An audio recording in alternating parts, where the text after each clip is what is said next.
Magandang hapon mga kabay.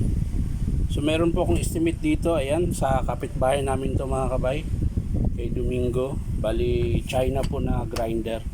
So ayan kabay, nakasaksak po yan. So titesting natin. Maingay po mga kabay. Ayun ang ingay. So titingnan natin mga kabay, tara samahan mo kami.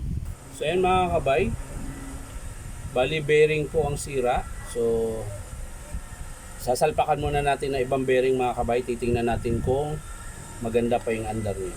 Ayan. So, sira po kasi yung bearing kaya maingay. So ayan mga kabay, nakabitan ko na po yung ng bearing. Ayan po, ito po yung sira na bearing mga kabay.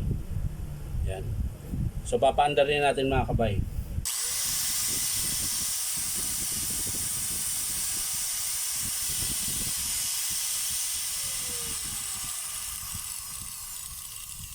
Yan, kita nyo naman po, matining na po yung andar.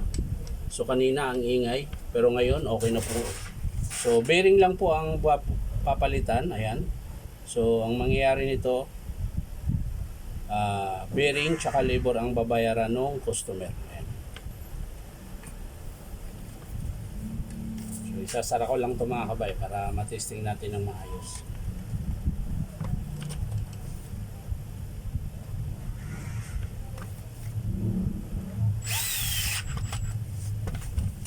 Balik natin yung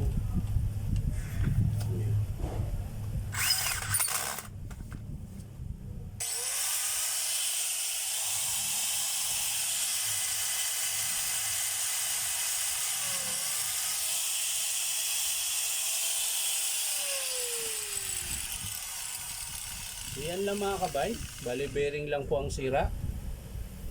So maraming salamat sa panunod mga kabay. At syempre paki-subscribe nyo rin po ang aking YouTube account na Inom Tabay. So maraming salamat. Bye bye.